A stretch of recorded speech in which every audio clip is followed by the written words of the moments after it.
샬롬. 잠언서 28장 6절에 성실히 행하는 가난한 자는 사곡히 행하는 부자보다 나으니라라고 하였습니다. 오늘 하루 주님 안에서 성실히 살아내시는 하루가 되시기를 바랍니다. 오늘은 사도행전 22장 1절로 30절의 말씀을 가지고 바울이 결박을 당함이라는 그 주제로 우리가 요약 강해를 나눠봅니다. 본문 1절로 3절의 말씀입니다. 부형들아, 내가 지금 너희 앞에서 변명한 말을 들으라 하더라. 저희가 그 히브리 방언으로 말함을 듣고 더욱 존경한지라. 이어 가로되 나는 유대인으로 길리기아 다소에서 났고 이 성에서 자라 가말리엘의 문화에서 우리 조상들이 율법이 엄한 교훈을 받았고 오늘 너희 모든 사람처럼 하나님에 대하여 열심하는 자라. 아멘. 바울이 히브리 말로 말하는 것과 유대인으로서 길리기아 다소에서 출생하였으며 가말리엘 문화에서 엄한 율법을 배웠다고 말하면서 하나님께 대하여 열심히 있다고 하였습니다. 그리고 자신이 예수를 만나 변화된 사실에 대해서 지금 바울은 간증을 하기 시작을 합니다. 본문 다시 4절 5절을 봅니다. 내가 이 돌을 핍박하여 사람을 죽이기까지 하고 남녀를 결박하여 옥에 넘겼노니 이에 대제사장과 모든 장로들이 내 증인이라. 또 내가 저희에게서 다메섹 형제들에게 가는 공문을 받아가지고 거기 있는 자들도 결박하여 예루살렘으로 끌어다가 형벌을 받게 하려고 가더니 가는데 다메섹에 가까이 왔을 때에 오정쯤 되어 호련히 하늘로서 큰 빛이 나를 둘러 비추매 내가 땅에 엎드러져 들으니 소리 있어 가로되 사울아 사울아 내가 왜 나를 핍박하느냐 하시거늘 내가 대답하여 주여 누시니까 하니 가라사대 나는 내가 핍박하는 나사렛 예수라 하시더라. 아멘. 바울 자신도 전에는 유대인들처럼 예수를 적극적으로 반대하고 핍박하여 믿는 자들을 결박하고 또 결박하여서 옥에 넘겨주었고 대제사장에게 공문을 받아 다메섹의 성도들을 예루살렘으로 끌어다가 형벌을 받게 하려고 그곳으로 가던 중에 정오쯤 되었을 때 하늘로부터 큰 빛이 자기를 둘러 비추어서 자신이 땅에 엎드려지게 되었다라고 합니다. 그래서 그들이 땅에 엎드렸을 때 하늘에서 큰 소리가 나는데 사울아 사울아 내가 왜 나를 핍박하느냐 하시기로 내가 주여 누시니까 물으니 나는 내가 핍박하는 나셋 예수라고 하였습니다. 물론 이러한 일들이 하나님께서 특별히 바울을 쓰시기 위해서 이러한 일이 일어났겠지만은 중요한 것은 뭐냐면 빛이 왜 바울을 둘러 비추었을까라는 그 부분에 대해서 저는 많은 기도를 해봤습니다. 그냥 음성만 나면 되는데 왜 둘러 비추었을까? 또 소리는 분명 났는데 바울만 들었고 다른 사람들은 듣지 못했고 그 대신 둘러 비추는 빛은 다 그들에게 비추었다 이 말이죠. 저는 이 부분에 대해서 복음이라고 생각을 합니다. 복음은 누구에게나 비칠 수가 있습니다. 복음의 빛은 누구에게나 비칠 수가 있죠. 그렇지만은 그 복음에 그 둘러 비추어주는 그 복음에서 과연 하나님의 음성을 예수 그리스도의 음성을 누가 듣느냐에 굉장히 중요합니다. 아마 그들 중에서는 다 이방인들이었잖아요. 그러나 바울은 하나님 특별히 쓰시기 위한 글수로 하나님이 택하였기 때문에 사도 바울이 그 음성을 듣지 않았나 그렇게 생각을 하게 됩니다. 오늘날도 복음의 빛은 많이 비추고 있습니다. 여러 목사들이 선지자들이 선교사들이 또 복음 전도자들이 교회 성도들이 복음의 빛은 비추고 있는데 그 복음에 비추는 빛 속에서 주님의 음성을 듣는 사람이 얼마나 될까 저는 그렇게 한번 생각을 해보았습니다. 여러분 다시금 본문 9절로 11절 말씀입니다.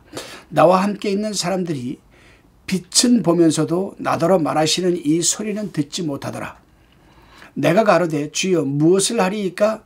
주께서 가라사대 일어나 다메섹으로 들어가라. 정한 바 너희 모든 행할 것을 거기서 누가 이르리라 하시거늘 나는 그 빛의 광채를 인하여 볼 수 없게 되었으므로 나와 함께 있는 사람들이 손에 끌려 다메섹에 들어갔노라. 당시 바울과 함께 있는 사람들이 빛은 보면서도 바울에게 말하는 소리는 듣지 못하였다고 합니다. 나는 주여 무엇을 하리이까라고 바울이 물으니 주께서 일어나 다메섹으로 들어가라. 그러면 정한 바 너희 모든 행할 것을 거기서 누가 이르니라 하였으나 나는 그 빛이 광채로 인하여 볼 수가 없게 되어 나와 함께 있는 사람들의 손에 끌려 다메섹에 들어갔노라 라고 이렇게 얘기를 하고 있습니다. 여기서 여러분 우리가 몇 가지를 좀 생각해 봐야 됩니다. 종종 보게 되면 어떤 사람들은 또 어떤 목사님들은 바울에게 질병이 있었는데 뭐 간질이 있었다라고 얘기를 합니다. 또 어떤 사람은 바울이 다리를 쩔뚝쩔뚝 절었다라고 얘기를 합니다. 어떤 사람은 시력이 약했어서 항상 대피를 썼다라고 얘기를 합니다. 과연 어떤 것이 맞는가? 맨 후자가 맞죠. 바울은 이 다메섹 도상에서 강한 빛을 받았기 때문에 그 교만했던 눈, 그 예수 믿는 사람들을 잡으려고 했던 그 사악한 눈, 세상에서 명예와 큰 자가 되기 위해 했던 눈, 그것을 하나님은 흐리게 하셔버리는 거예요. 그 영적인 눈을 뜨게 해주신 거죠, 여러분. 성경을 보게 되면 어디에도 사도 바울이 간질을 겪은 내용이 나오질 않습니다. 성경 어디를 봐도 이 바울이 다리를 절었다는 내용이 나오질 않습니다.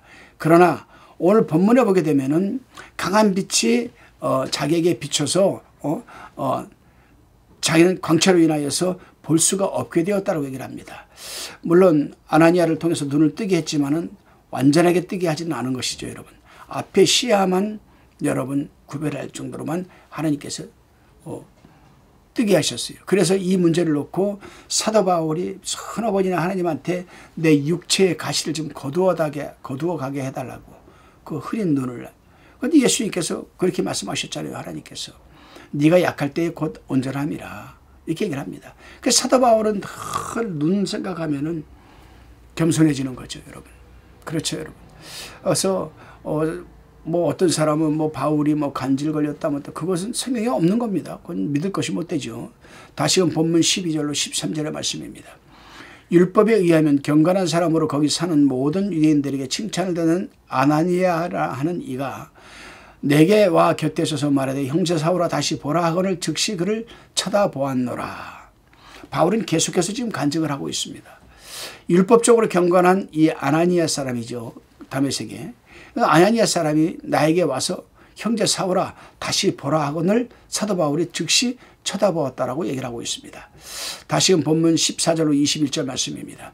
그가 또 가로되 우리 조상들의 하나님이 너를 택하여 너로 하여금 자기 뜻을 알게 하시며 저 의인을 보게 하시고 그 입에서 나오는 모든 음성을 듣게 하셨으니 내가 그를 위하여 모든 사람 앞에서 너희 보고 들은 것의 증인이 되리라.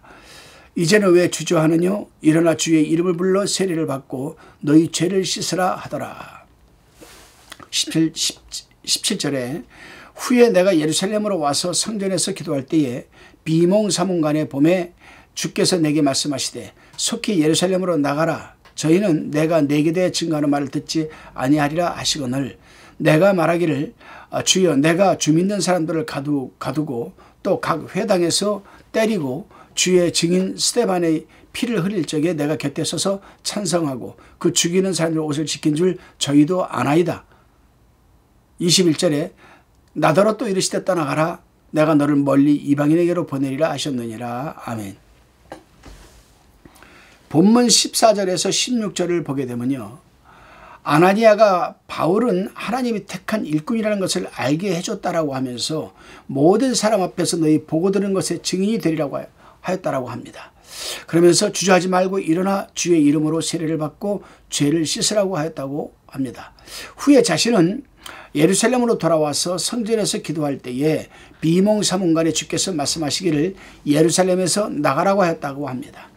여기서 본문에 나오는 후에라는 말은 바울이 아라비아 광야로 가서 3년 동안 주님과 교제한 후를 가리키는 겁니다. 그러니까 다메섹에서 아나니아에게 안수받고 세례받고 눈을 뜨고 나서 아라비아 광야로 가서 3년 동안 생활하다가 예루살렘으로 온 것을 말하는 겁니다.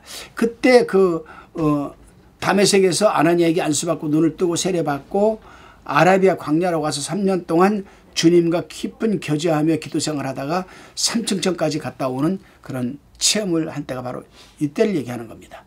바울은 성전에서 기도하던 중에 비몽사몽간에 주님께서 예루살렘에서 나가라.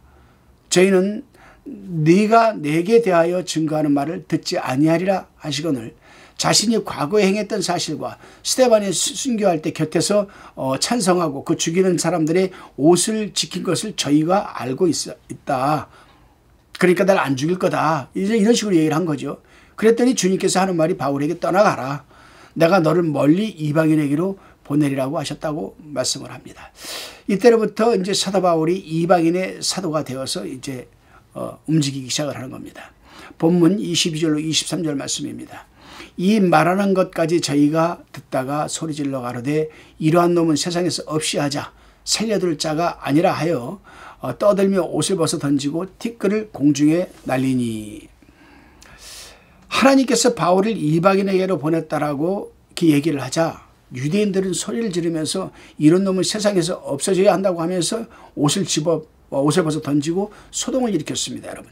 왜냐하면 유대인들은 이방인들을 더럽게 여기고 자기들만 하나님의 백성이라는 이 선민의식을 갖고 있었고 유대인들은 개와 돼지로 여겼기 때문입니다. 그런데 사도 바울이 가말리엘 문화에서 율법을 공부를 배우고 자기가 유대인이면서도 이방인의 사도로 이방인들에게 복음을 증거하러 주님이 보냈다 하니까 유대인들이 화가 난 거죠. 여러분. 본문 24절로 30절 말씀입니다. 천부장이 바울을 영문 안으로 데려가라 명하자 저희가 무슨 일로 그를 대하여 떠드나 알고자 하여 채찍질하고 신문하라 한데 가죽질로 바울을 매니 바울이 곁에 섰는 백부장들을 이르되 너희가 로마 사람 된 자를 죄도 정치 아니하고 채찍질을 할 수가 있느냐 하니 26절에 백부장이 듣고 가서 천부장에게 보고하여 가로되 어찌하려 하느뇨 이는 로마 사람이라 하니 천부장이 와서 바울에게 말하되 내가 로마 사람이냐 내게 말하라 가로되 그러하다. 천부장이 대답하되 나는 돈을 많이 들여 이 시민권을 얻었노라. 바울이 가로되 나는 나면서부터라 하니 신문하려던 사람들이 곧 그에게서 물러가고 천부장도 그가 로마 사람인 줄 알고 또는 그 결박한 것을 인하여 두려워하니라. 이튿날 천부장이 무슨 일로 유대인들이 그를 송사하는지 실상을 알고자 하여 그 결박을 풀고 명하여 제사장들과 온 공회를 모으고 바울을 데리고 내려가서 저희 앞에 세우니라. 천부장은 백성들이 떠드는 것을 보고 바울이 무슨 죄가 있는 것으로 알고 바울을 가죽으로 결박하여서 채찍질로 때리며 신문하라고 했습니다. 바울에게 무슨 죄가 있는 줄 알았던 거죠. 이때 바울은 결박을 당하고 채찍으로 매를 맞으면서 로마 시민권을 내세워서 자신을 방어하였습니다. 당시 노예는 채찍으로 뗄 수는 있었지만 로마 시민권을 가지고 있는 사람은 또 로마 시민은 채찍으로 때리는 것은 금지되어 있었기 때문이었습니다. 바울이 자신이 로마 시민권자임을 밝히자 천부장이 깜짝 놀라서 근심하면서 바울에게 와서 내가 로마 사람이냐? 나는 돈을 많이 들여서 로마 시민권을 얻었다. 이렇게 얘기를 하였습니다. 아무튼 이 천부장은 바울이 로마 시민권이 있다는 것을 말을 듣고 두려워하면서도 결박을 풀어주지 않고 무슨 일로 바울을 송사하는지 실상을 알고자 하였습니다. 그래서 이튿날 제사장들과 공회를 모으고 바울을 저희 앞에 이제 다시 세웠습니다. 그렇습니다, 여러분.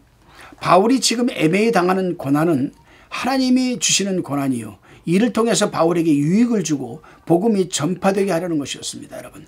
오늘날도 그렇습니다. 여러분. 오늘날도 나는 죄를 짓지 않았어요. 내가 실수도 하지 않았어요. 허물을 드러내지도 않았어요. 그런데 왜 나한테 어려운 일이 다가오는 경우가 있습니다. 또 나한테 왜 고통스러운 일이 오는지 이해하지 못할 때가 있습니다. 그것은 여러분 성경적으로 얘기를 한다면 하나님께서 허락하시는 환경이요 고난이요 고통입니다. 이를 통해서 하나님께서는 그런 환경을 통해서 하나님께서는 그 사람에게 어떤 유익이 되고 그 사람을 통해서 복음이 전파되게 하려는 그러한 여러분 섭리가 있지 않는가 한번 생각을 해봐야 됩니다. 기도하시겠습니다. 주님, 오직 복음을 위해서 세상 것은 다 내려놓는 바울을 생각해 봅니다. 무엇이 좋도록 바울을 변하게 하였을까? 큰 자에서 작은 자로 변하게 한 원동력은 무엇일까를 생각해 봅니다. 그렇습니다. 살아계신 주님을 만났기 때문입니다. 강력한 체험을 하였기 때문이었습니다. 주님, 우리도 주님을 인격적으로 만나게 인도하여 주옵시고 강력한 체험적 믿음을 갖게 하옵소서. 그래야 우리가 갖고 있는 것은 복음을 전하기 위한 도구로 쓰임받게 하옵소서.